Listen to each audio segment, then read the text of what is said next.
Welcome to this week's video version of our email, Breaking Barriers in Music Education.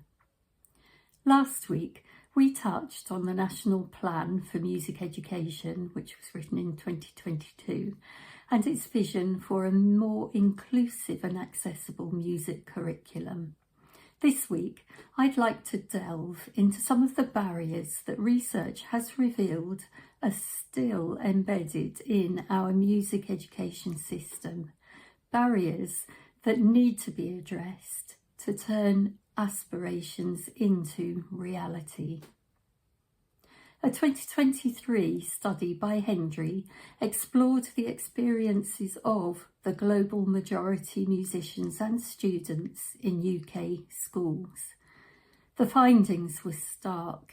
Systemic challenges tied to race and class continue to hinder progression, with long-lasting psychological impacts. The key barriers she identified were 1. Socioeconomic and cultural challenges. Families from immigrant backgrounds often face unique socioeconomic pressures that limit access to musical education. Limited resources, higher costs for lessons, and the need to prioritise other essentials can all contribute to fewer opportunities for engagement. 2. The cycle of tradition. The heavy emphasis on Western classical music perpetuates a Eurocentric approach. This cycle is reinforced by educators who were themselves trained in this tradition, and I'm one of those, leaving little room for diverse influences. And 3. Historic discrimination. For many, the effects of racial discrimination, whether experienced directly or inherited through generational stories, create a lingering sense of exclusion from musical spaces. But as I said in last week's email, why does this matter so much now? It matters because these barriers aren't just historical. They're mirrored in today's musical spaces and professional careers.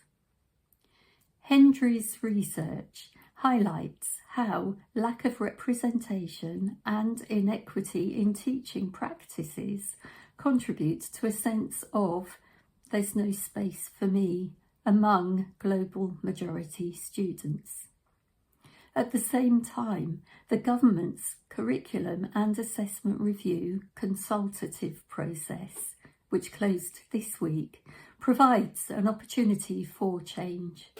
Organisations like the Music Education Council, MusicMark, and the Independent Society of Musicians have advocated for a more inclusive music curriculum.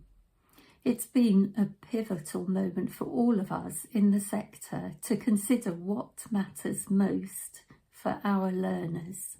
Reflecting on Hinder's findings, how can we as educators and responsible adults begin to dismantle these barriers? Here are 3 starting points. Let's examine our curriculum. Whose voices are missing? Let's reassess our teaching practices. Do they invite all students to bring their full selves into the classroom? And let's advocate for change. Join discussions around the Curriculum and Assessment Review and align with organisations like Music Buds championing diversity.